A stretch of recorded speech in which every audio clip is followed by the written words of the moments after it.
Alors bienvenue sur cette vidéo tutoriel pour jouer à Force of Will. Donc cette vidéo fait suite à la première vidéo où nous avons fait une présentation des différentes cartes qu'on peut rencontrer dans le jeu et la disposition que nous avons quand nous commençons une partie. Donc là on va faire une simulation du jeu avec les deux decks Capitaine Crochet et Peter Pan. Donc là on lance les dés pour savoir qui va commencer. On commence tous les deux à 4000 points de vie. Donc visiblement c'est moi qui commence. Donc j'ai mon main deck à ma droite, mon deck de stone à ma gauche, je pioche 5 cartes, donc j'ai la possibilité de mulliganer, donc ça veut dire que je regarde le nombre de cartes qui m'intéressent, que je garde, et ce qui ne m'intéresse pas je le mets en dessous. Là il n'y a qu'une seule carte qui ne m'intéresse pas, et donc je pioche autant de cartes que j'ai mis en dessous de mon deck. Donc là en l'occurrence une carte. Donc j'engage mon rouleur, et donc je pioche une stone que je pose dans le champ qui est réservé aux stones. A l'aide de cette stone, je vais pouvoir l'engager pour dire qu'elle me produit une stone verte, qui va me permettre de jouer un résonateur qui coûte 1 vert, donc la fée clochette ici, qui est une 200-300 et qui a le vol.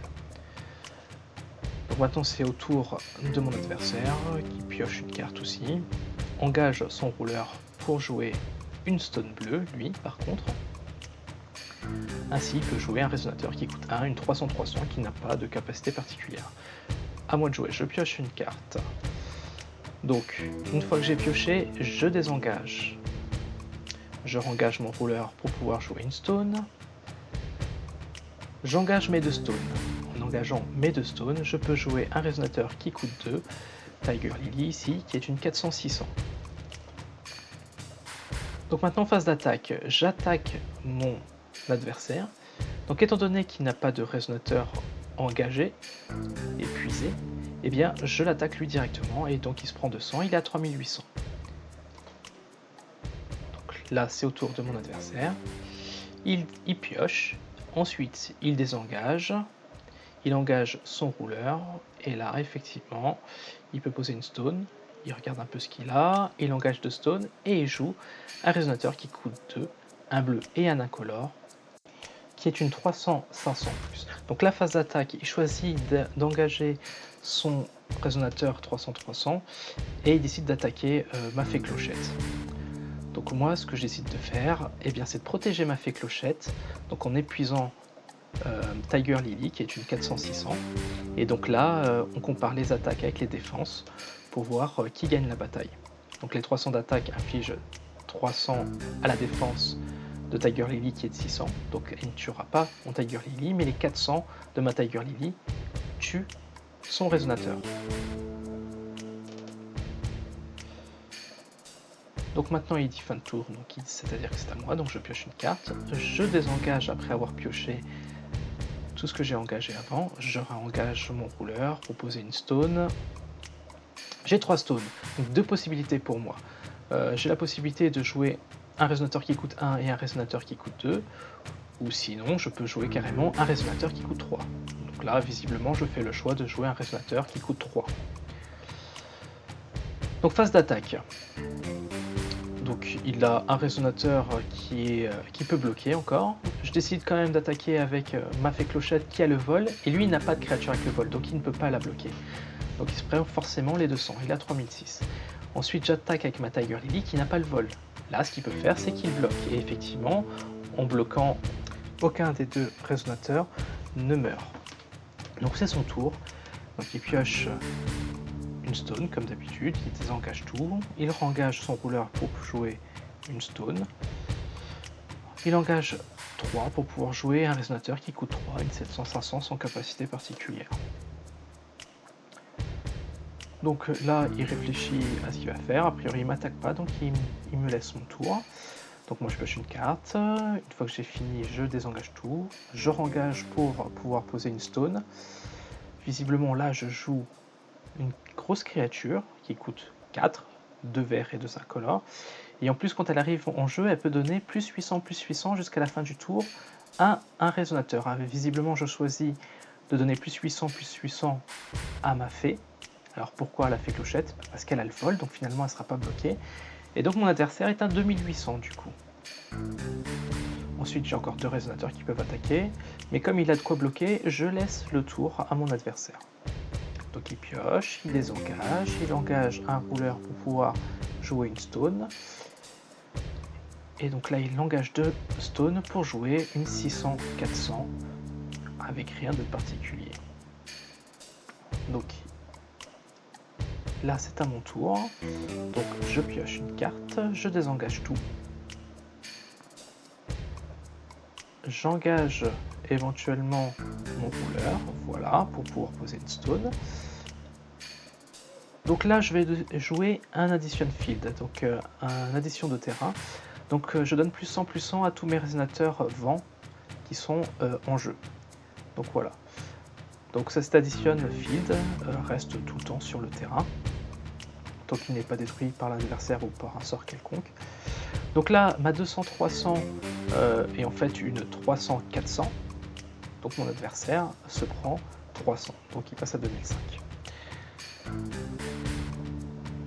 Donc j'ai encore un autre truc à lui proposer. Donc là en fait, ça force en fait un résonateur à taper un autre résonateur.